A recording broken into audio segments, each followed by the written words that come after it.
Good morning and welcome to the 728th meeting of the Economic Club of New York. I'm Barbara Van Allen, President and CEO of the club.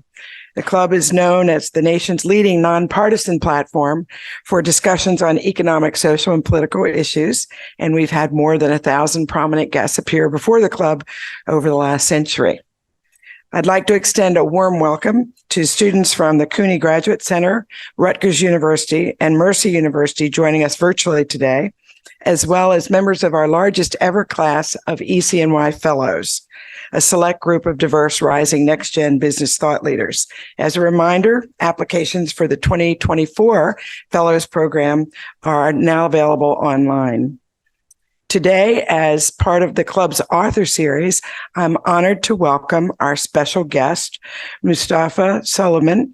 Mustafa is a serial tech entrepreneur and co-founder and CEO of Inflection AI, an AI-first company redefining the relationship between humans and computers.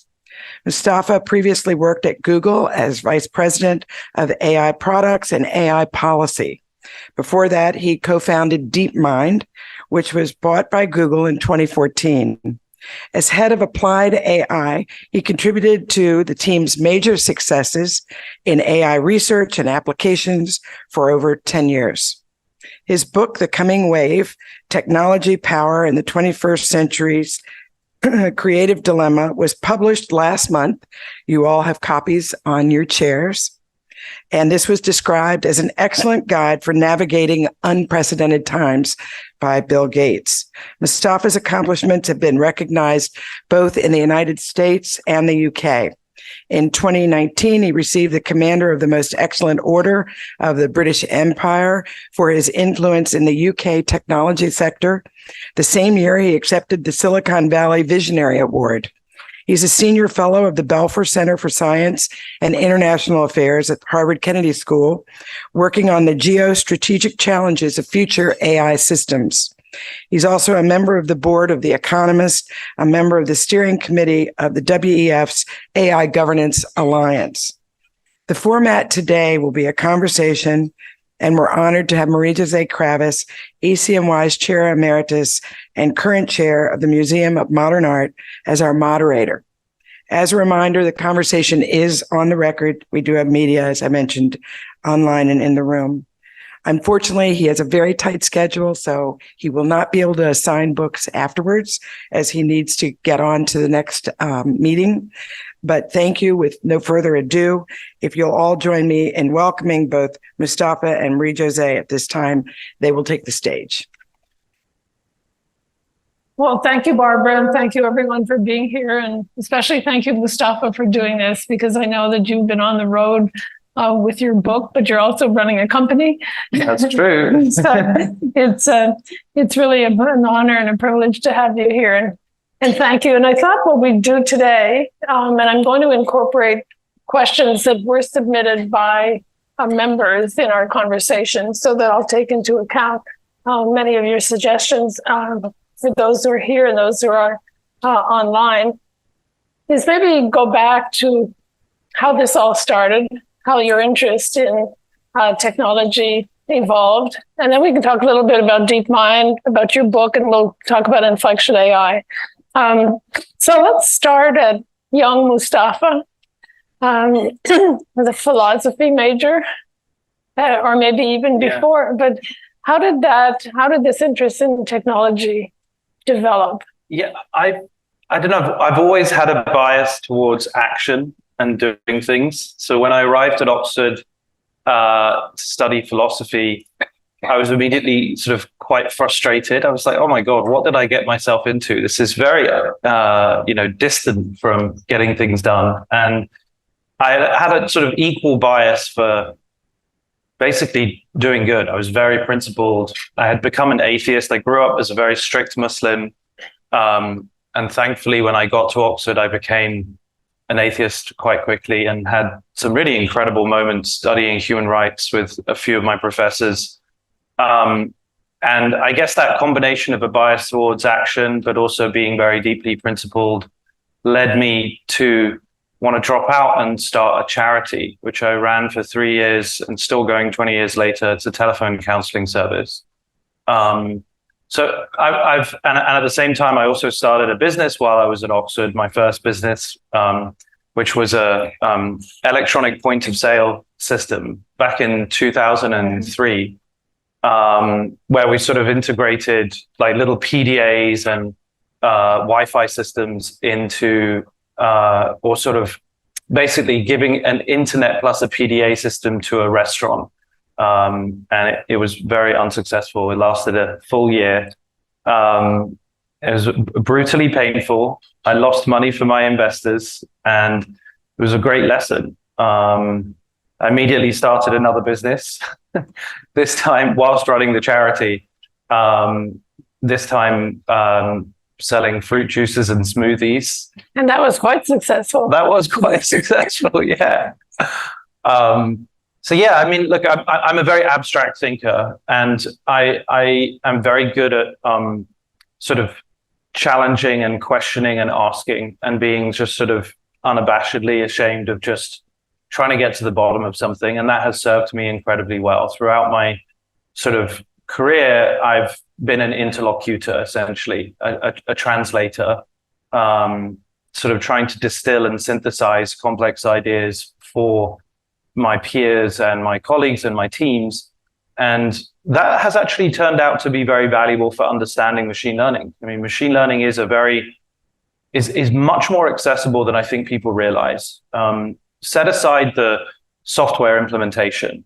The code itself, takes practice and requires careful deliberation and, adherence to best practice and so on. But just, I'm sure many people here are, economists. I mean, it requires some level of abstract thinking about variables that intersect with one another, that change over time with respect to various other considerations. And that is a very similar framework to how machine learning works. Machine learning is really just mathematics that can be expressed in a page or less. And that can give you a pretty good intuition for what the system is trying to do. Well, you're trying to make it rather simple and approachable. But take us then to the leap that took you to DeepMind, because that was a real breakthrough. When we started DeepMind, so my co-founder at DeepMind, Demis Hassabis, and our other co-founder, Shane Legg, were finishing their postdoctoral work at UCL at the Gatsby Computational Neuroscience Unit. I'd known Demis for quite a long time, and we were both interested in how to change the world. I mean, we were obscure and strange people in the sense that, we were always thinking about very long-term effects and what would it take to make an intervention or to take a big bet. And there weren't very many people who were thinking about the 10 or 20-year time horizon. I was thinking about that because I'd become very interested in climate change, and I was working as a negotiator at the climate negotiations in Copenhagen in 2009. Very frustrating experience, mostly a failure, again, to reach consensus. And I became so frustrated that I was like, really what we need here is better science and technology. We need to invent our way out of this problem. We're not going to be able to talk our way out of the problem. And of course, Demis was very interested in games. Yeah. So is that what led you to first chess and then Go? Exactly. Yeah. We were interested in how could we model an environment well enough to understand all of its mechanics, make predictions in that environment, and then use it to intervene in the course of that environment. And that's essentially what we were trying to do in climate change. It's what we were trying to do in games. Games is really just a simplified representation of the real world. I mean, just like the rational market hypothesis, sometimes a dangerously simplified representation, but a useful one for modeling and making progress. And that was why we picked games, because at the time in 2010, when we started DeepMind, the algorithms just weren't good enough. And so we had to simplify the world in order to mirror the complexity or capability of the algorithm. But you describe in your book how even you, while watching these games unfold, in the plural sense with Demis and your team, how you even surprised yourselves as to how successful the model had become. Yeah, I mean, I think people often sort of, we were just saying earlier, like people look back at the last year or two and frame it as a kind of a bolt from the blue, a surprise that's come out of nowhere. And yet I definitely think it's possible to look back over the last decade and clearly see very many important moments where the models have done something surprising that have given us confidence that we're actually on a trajectory of steady improvement and not accidental sort of explosive progress. So the very first moment that I experienced that was when we trained an AI to learn to play the old school Atari games, 50 or so Atari games to human level performance. And when we say trained, the crucial distinction is that we didn't handcraft a set of rules that say, if you're in this kind of position, take this kind of action.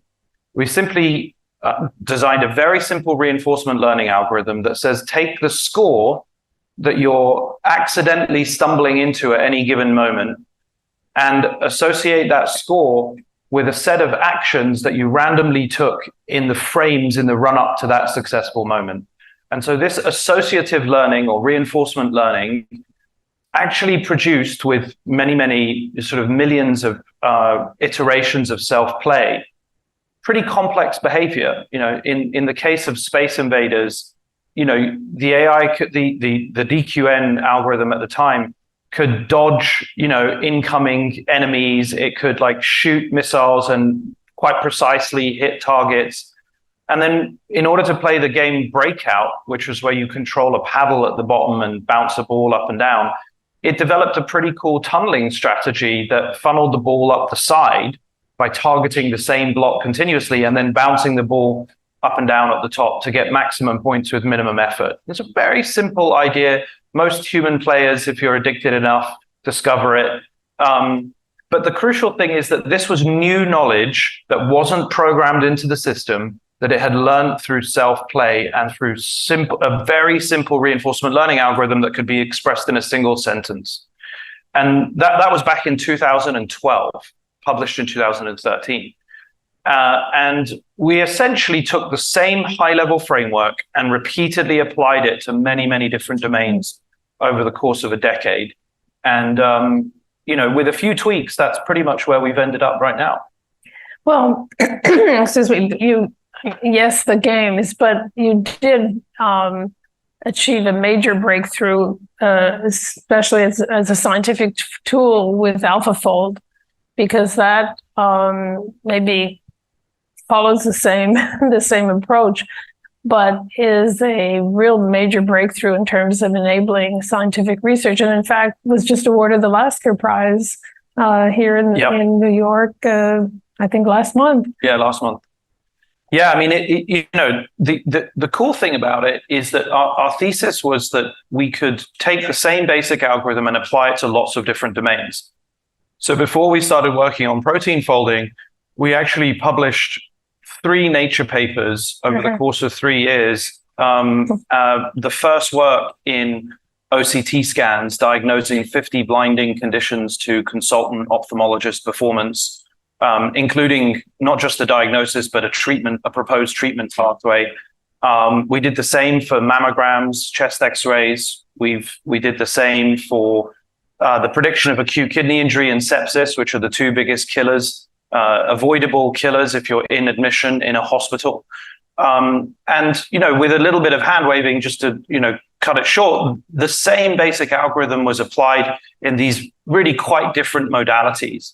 And now, just in the last year, other researchers have published incredible results showing that just from these 3-dimensional OCT eye scans, you can tell all kinds of interesting things like propensity for cardiac arrest, Alzheimer's, diabetes, glaucoma, even gender, age, and to some extent, race, actually.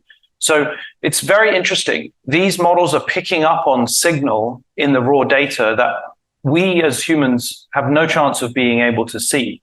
But because they have been able to experience, millions of cases, they can associate patterns that we, are basically beyond us. And so the problem of protein folding that you referenced, AlphaFold, it's actually really very similar. We're trying, from a small number of data points, we're trying to extrapolate that actually this would be a useful and accurate prediction of how a protein unfolds. And then ultimately what we're really interested in, and the primary motivation of that project, was how could we map the functional structure to the real world assays? Like, what does this thing do? And how can we learn from this folding that it has we can then predict that it has these functional properties?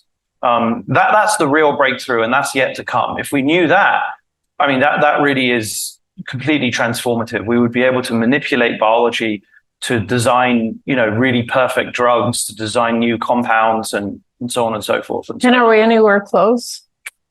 I don't know. I don't think so. I think that is really, really hard because we don't have enough real world data about, functional assays to map to molecular structure yet. So, it's probably, I think, not within the next 5 years, maybe 10 years. It's certainly within a 20-year period. So I think we should, that's why sort of in my book, there's so many reasons to be optimistic. I mean, we really are heading towards an era within our lifetimes in the next 30 years of radical abundance. I mean, we will be able to produce more with less at a completely unprecedented scale. Things are going to get a lot cheaper. Well, let's get to your book, because that's probably I found one of the most interesting features of your book is that you don't deal with one technology.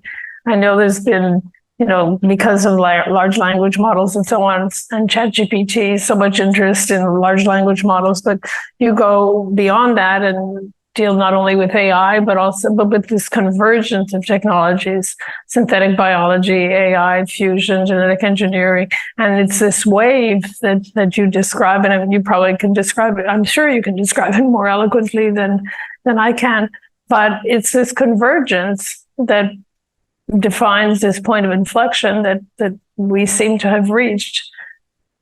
That's right. And I think that it's the same underlying trend, which is computational power combined with vast amounts of information allows us to reveal underlying patterns in arbitrary data. That's, I think, the key general purpose. That's almost like the meta technology in itself.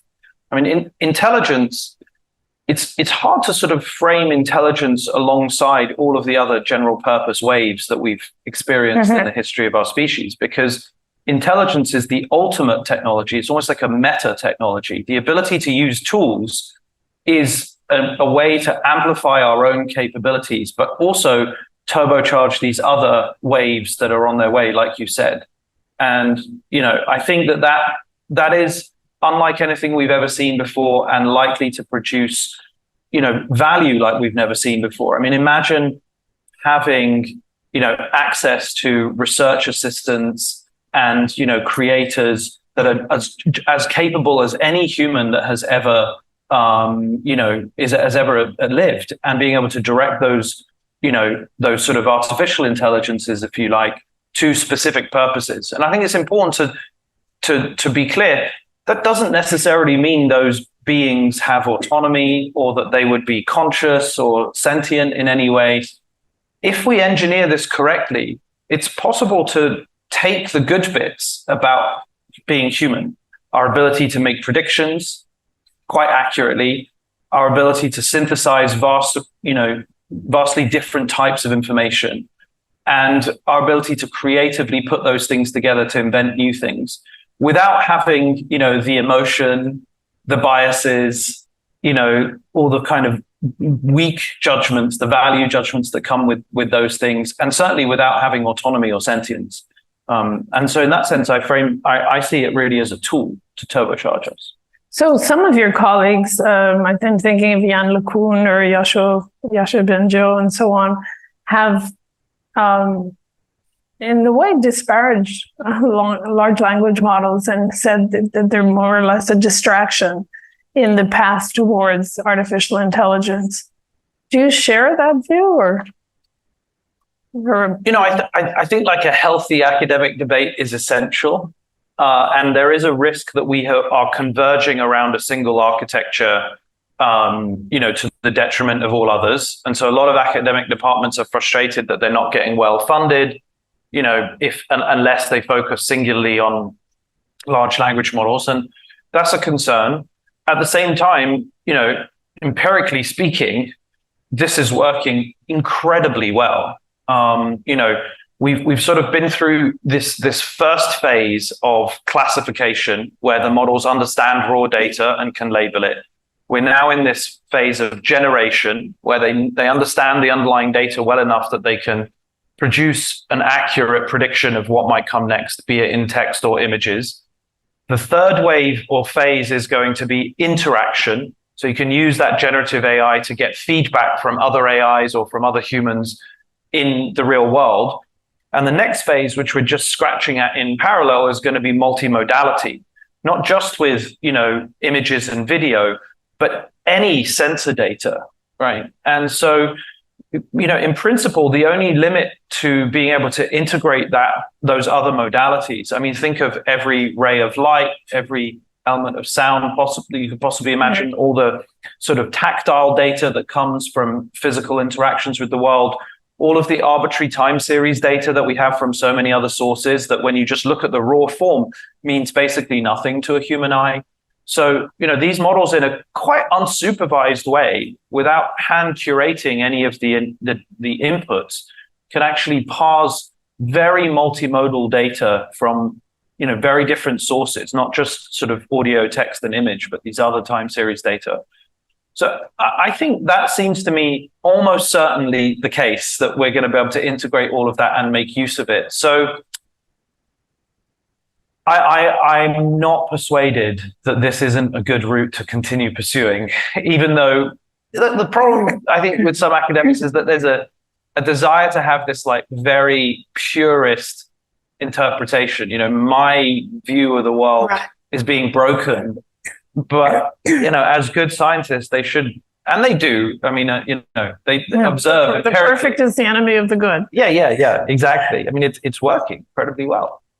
So when you say it's working, and your book is very balanced in terms of the positive impacts, but also the more dire impacts, and we can maybe jump to those because you've alluded to the multimodality. So the risk of disinformation, of misinformation, the risk of cyber attacks. We can think of more nefarious uses also of AI, of creating pathogens and disseminating pathogens and so on.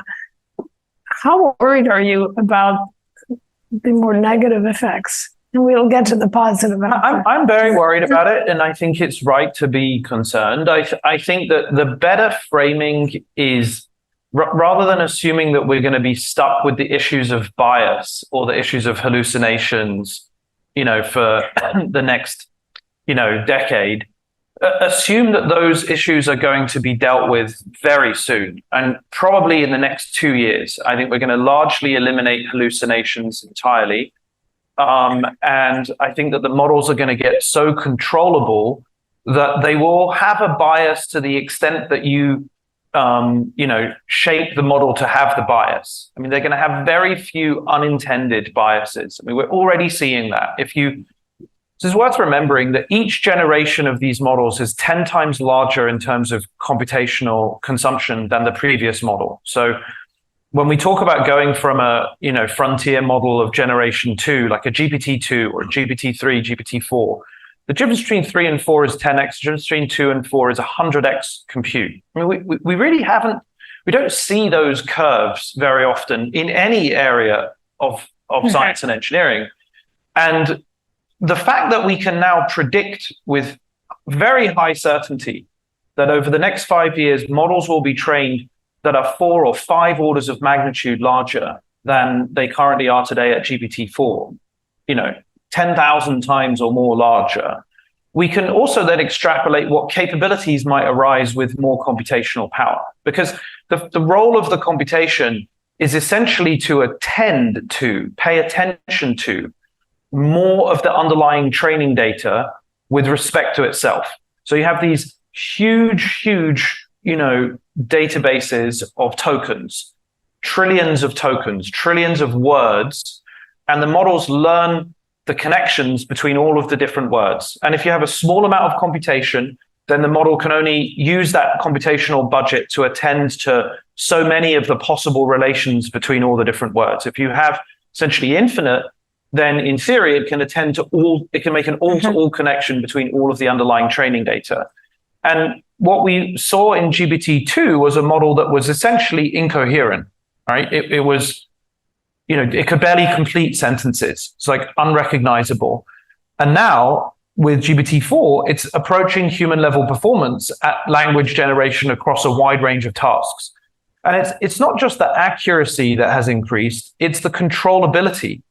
So with GPT-4, even compared to GPT 3.5, it's much easier to provide a specific set of instructions and see a specific set of generations more closely aligned with that behavior policy. At Inflection, my new company, our first model, Inflection 1, beats GPT 3.5 on all of the academic benchmarks, including Palm, Google's model, and Llama, the open source Facebook model or Meta model. By the end of the year, we will have beaten GPT-4 on every benchmark, and we'll be the best model in the world, depending on what Google does with its new model. They might publish one for us. And what GPT-5 brings next spring. And GPT-5 will be, we will produce a GPT-5 sometime in the spring, basically being 10x larger than the previous model with our own proprietary modifications to how it performs. So to me, it's quite predictable that the models will get much more accurate and much more controllable. The second sort of big step forward we're likely to make is that instead of producing a sort of one-shot answer to a question, like at the moment you have to ask a question to an AI and it gives an answer, and that's called one shot. Instead, you're going to give it a more abstract goal, like a high-level goal, and it's going to go off and produce a string of actions that are all consistent with one another over time. And those individual actions might be, produce a piece of text, then go and produce an image, then go and generate an email, and then send that email along with the text and the image to a human, parse their input, take their feedback, integrate that back into the development, of the text and the image, and send again, right? And I think that's quite important because what I've abstractly described there is a very fundamental capability that all of us use in our everyday work. And these models are likely to be able to do that in the next 2 orders of magnitude, let's say. I mean, could be more aggressive, but roughly on that order. But it's interesting. I mean, you speak about that, you speak about the spring, but we in the US in the fall will be in an election, well, all of next year, but culminating in the fall in an election period. And there is quite a bit of anxiety as to how these models might be used or misused in terms of influencing political information. Are you worried about that? Yeah, I mean, it is going to be possible to very cheaply produce, and I think the cost is the other consideration, is that as we've seen with the history of all of our technologies, as long as humans have been alive, if it's valuable, then it gets cheaper because everybody wants access and we find more efficient ways of doing it.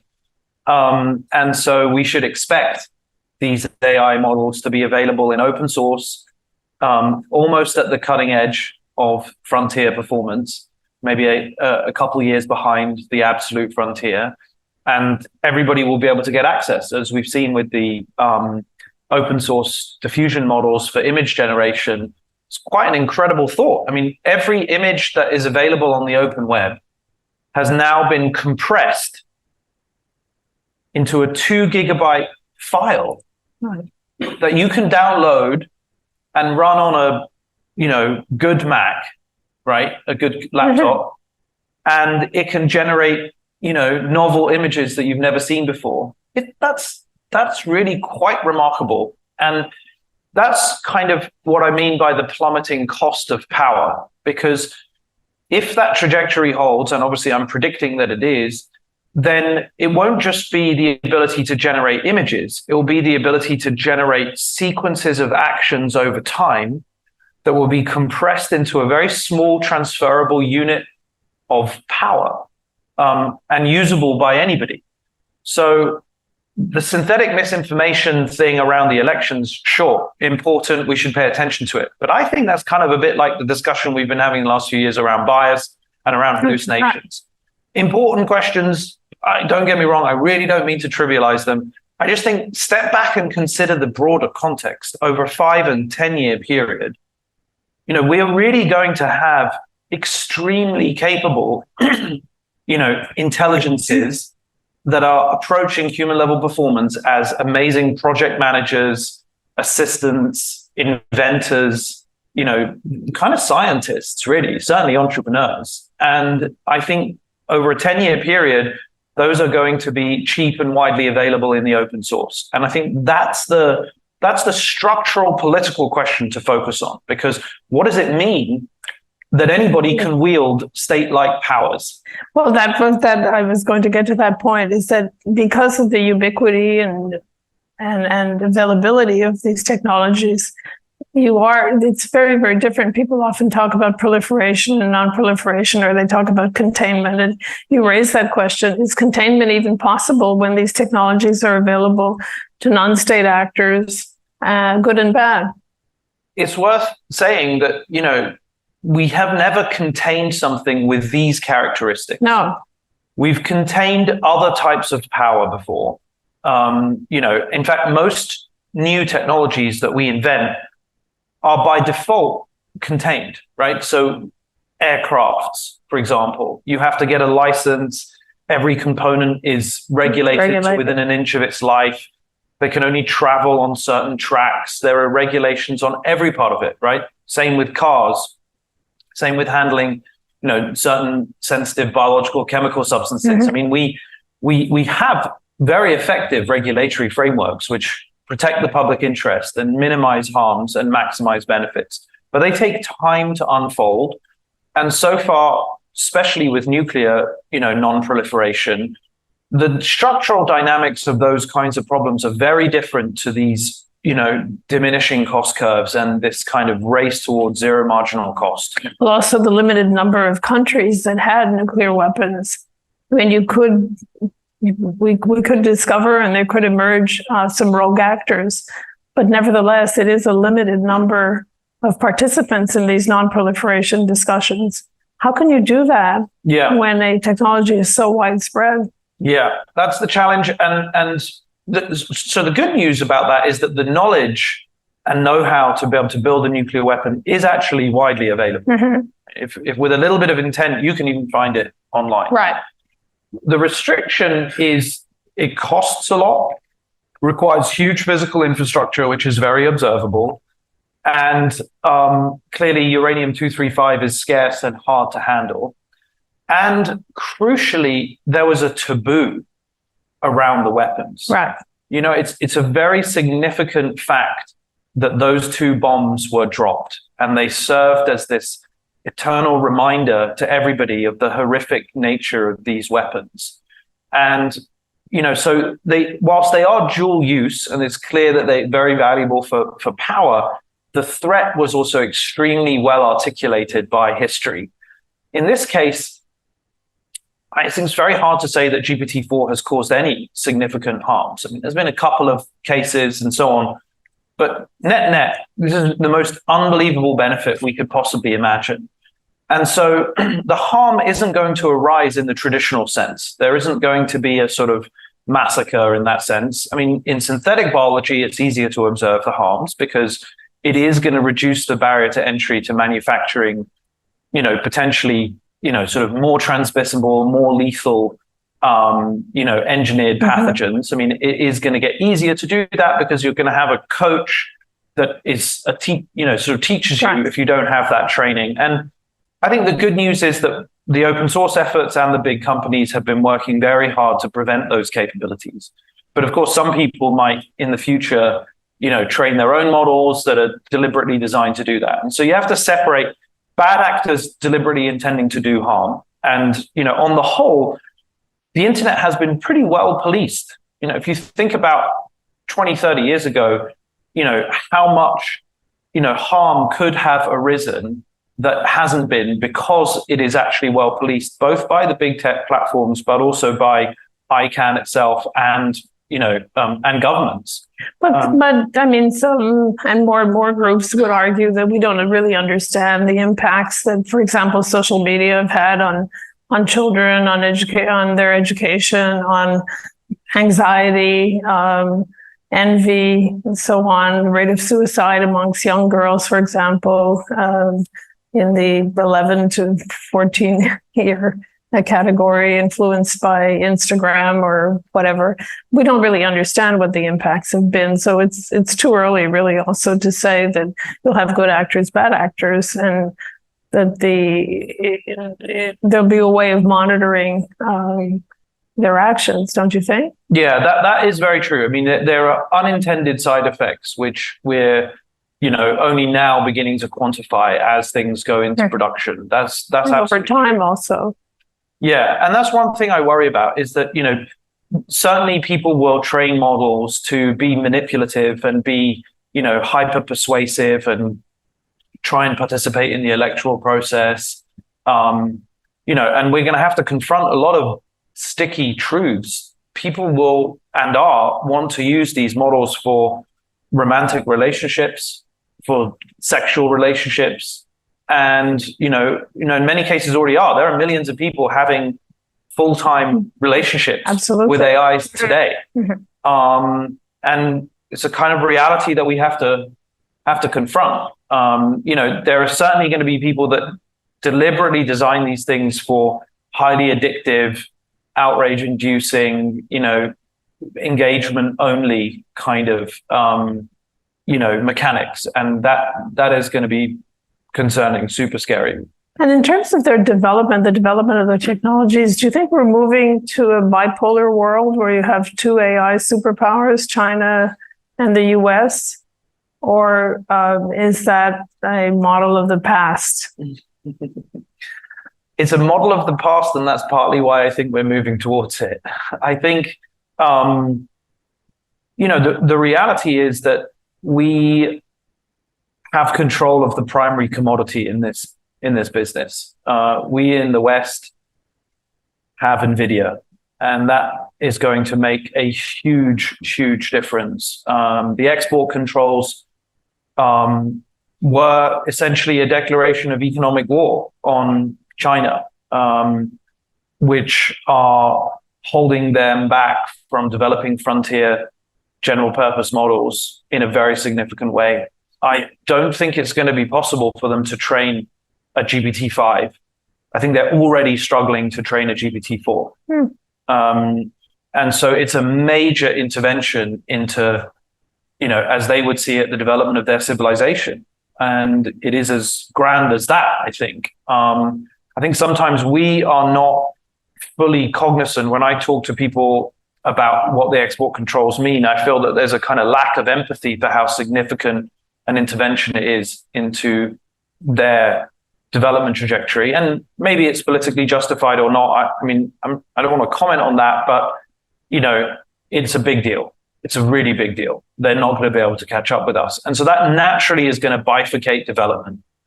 We're becoming, in the West, more closed. There's basically less and less publication going on. And, they're already very closed, even though they actually publish a lot of good papers. They're very closed. So these chips are going to end up being the kind of main commodity that we negotiate over. And do you think the same in the area of synthetic biology? Well, hopefully with synthetic biology, there are more immediate, sort of incentives to drive cooperation. So, that it is going to be possible to synthesize, with very few resources, these new engineered pathogens, and that isn't in anybody's interest, there or ours. So there's going to be an incentive to cooperate on how we prevent those capabilities proliferating. Number one, in knowledge and know-how on the web, and number two, which is basically going to be a global surveillance of the web to prevent this kind of thing, just as we do already with this preventing the spread of child sexual exploitation material on the web. And it's also going to be with restricting the export of these desktop synthesizers. At the moment, you can buy a DNA synthesizer, which enables you to print, new compounds for like $20,000. That's obviously going to come down an order of magnitude over the next 5 years. And, this idea of being able to sort of, buy the code for some new, biological substance and then just print it in your garage is where we're going on the current trajectory.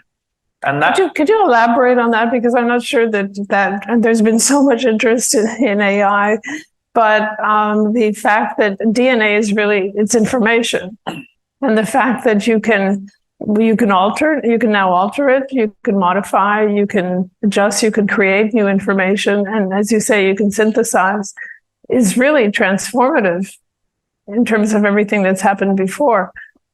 Yeah, I mean, CRISPR is a a moment in history that doesn't quite get enough attention. I mean, really, it's as significant as the arrival of these general purpose language models, maybe even more. Yes. I think it takes a little longer for people to see, okay, well, what can be done now that we can edit, these snippets.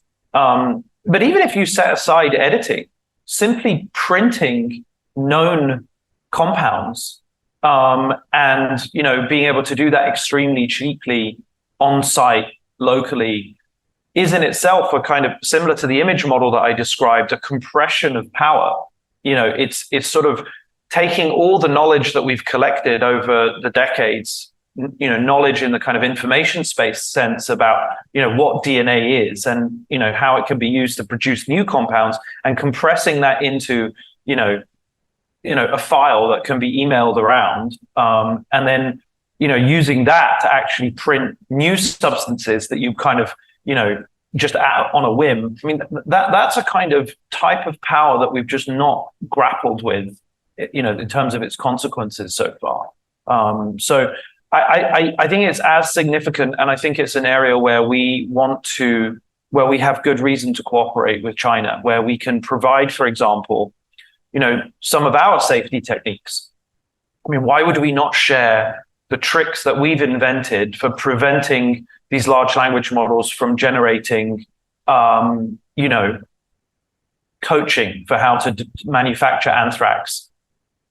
I mean, that seems to me like an area of cooperation that we can get behind. Well, the Chinese reacted quite firmly to their own scientists working with really bioengineering or synthetic biology.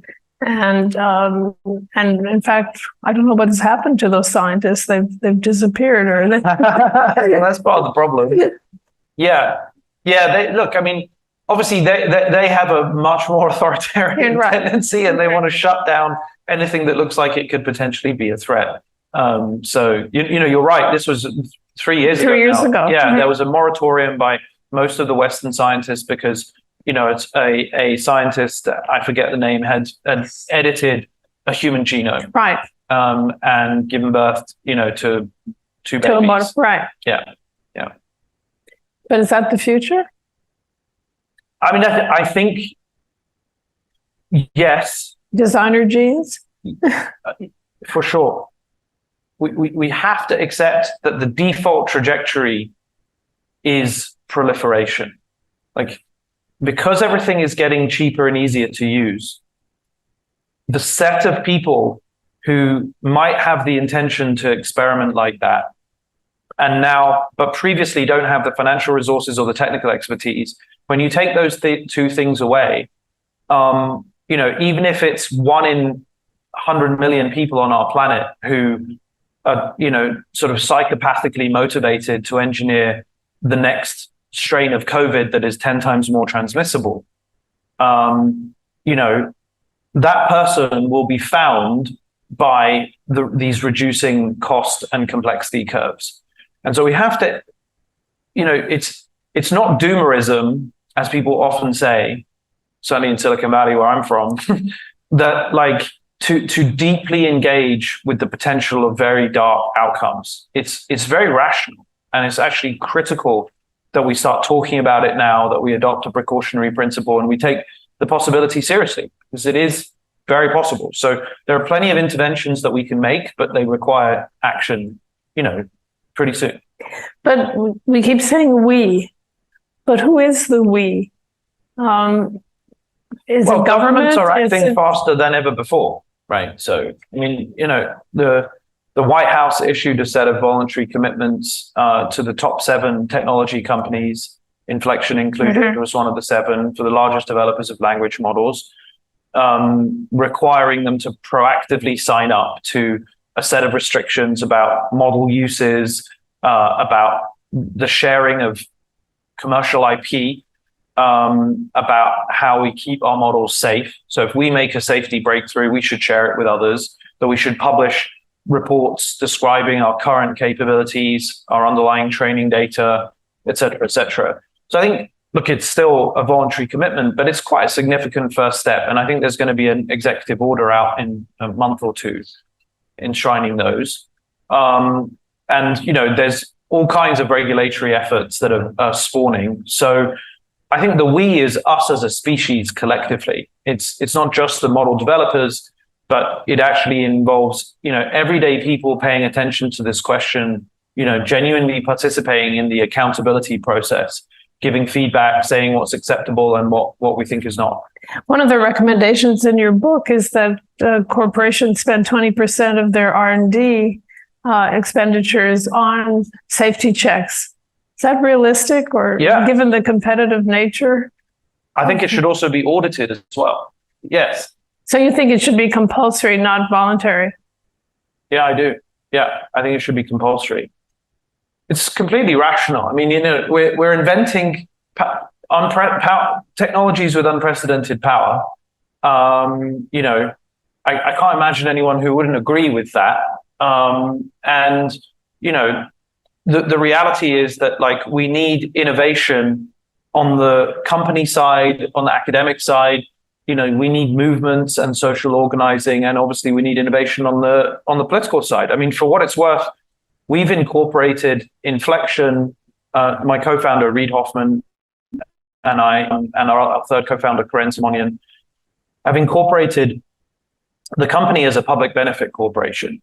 And so this is a new type of corporation. It's not a B Corp, similar to a B Corp, which tries to reconcile this singular focus on returns to the shareholder, which is still our number one priority, with a fiduciary responsibility to, satisfy the mission of the company, which is obviously public, which is safe and ethical AGI, and, to factor in the consequences of our activities on people widely affected by what we do. So not just our customers, not just our supply chain, but anybody who might be affected, right? So you don't have to use our product for us to have a fiduciary responsibility to consider those potential future effects on those people. Now, that doesn't solve all the problems. It doesn't mean that we will or we'll make the right decisions, but I think it's just a step in the right direction,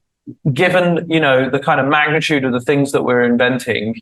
And to me, it seems like a sensible operating philosophy for all companies to think about that. You mentioned earlier social responsibility. The social responsibility, yeah. So let's talk about the Inflection AI, because that's my dream, is to have a PI. I think that certainly supports everything I do, and I'm sure everyone in this room would love to have a PI. Describe Inflection AI, the product, and where you want to take the company. Yeah, so I think there are going to be lots of different AIs. That's the first mental model to level set on. There are going to be thousands and thousands of different AIs that have different types of expertise and are useful in different contexts. So, just as we've had the arrival of the internet produced websites and then the arrival of mobile produced apps, these are different representations for exchanging information, right? Previously manifested in pixels. Now, the next wave is going to be about interaction. And that means that, your digital world is going to be mediated through a conversation. Rather than sort of just clicking on buttons and typing things into a keyboard, you're just going to say to your AI what you want and what you need, and what you think and what you're missing. Just as you would say that to an assistant or a chief of staff or project manager, someone that you might work with. And that AI, your personal AI, is going to interact with the many other AIs that there'll be in the world. So every brand, just like it has an app or a website, is going to have an AI. It's going to be represented, its values, its ideas is going to be represented by its own AI. Just like every government has a website or a social media account, it's going to be represented by an AI. Every influencer or celebrity or musician, every academic, every nonprofit group is going to represent its values through its own AI. And in that world, you sort of don't, as a consumer and an individual person, don't want to be on the receiving end of these like very powerful, persuasive AIs talking at you. You want to have an equally powerful AI, an interlocutor, a translator, who can help you make sense of the world around you, but is really aligned to your interests, right? And this is crucial. One of the lessons of the last wave of social media is that you are the product. Exactly. You have become the product. And I think people forget how fundamental that is. I mean, if you're not paying for it, somebody else is paying for it. And that person or organization may well be broadly aligned with your incentives, but they are never going to be 100% aligned with your incentives. That's a fact. And I do think we have a lost sense of that basic, simple fiduciary connection between you and a service. In this age, if you don't have a direct one-to-one alignment between you and your representative, your digital representative, that is going to play a very intimate part in your life, whether you like it or not, it is going to know a huge amount about you and be able to act on your behalf. Ultimately, you will enter into commercial agreements on your behalf and make decisions for you. It seems to me very clear that a personal AI is a critical piece of where this technology evolves, and that you should pay for that. That's the crucial distinction in terms of business model and lessons from the past. You wouldn't allow someone else to pay your lawyer, right? Or your accountant, right? There's a fiduciary connection that you want there for a sensitive role. And I think that's going to be a very important distinction. That's what a personal AI is, and that's what we're developing with Pi. So Pi stands for personal intelligence, and also 3.142, etc. Right. And we think everybody is going to have their own Pi, their own digital representative. And it is there. The interesting thing about AIs is that they are going to represent many, many different roles which were previously independent. So your AI is going to both be a teacher to you, an amazing source of knowledge and information personalized to you, but it's also going to be a coach and a confidant, giving you feedback and emotional support and advice. But it's also going to be a project manager. It's going to be prioritizing and planning and organizing. And I sort of think of it as these three qualities. IQ, the models are getting more and more factually accurate, less biased, more smart. EQ, the models are getting emotionally intelligent. And, as we're starting to see now, they really do provide very fluid, sensitive, supportive, interactive exchanges, ask great questions. They can remember what you've said over time, paraphrase what you've said, be very kind and respectful.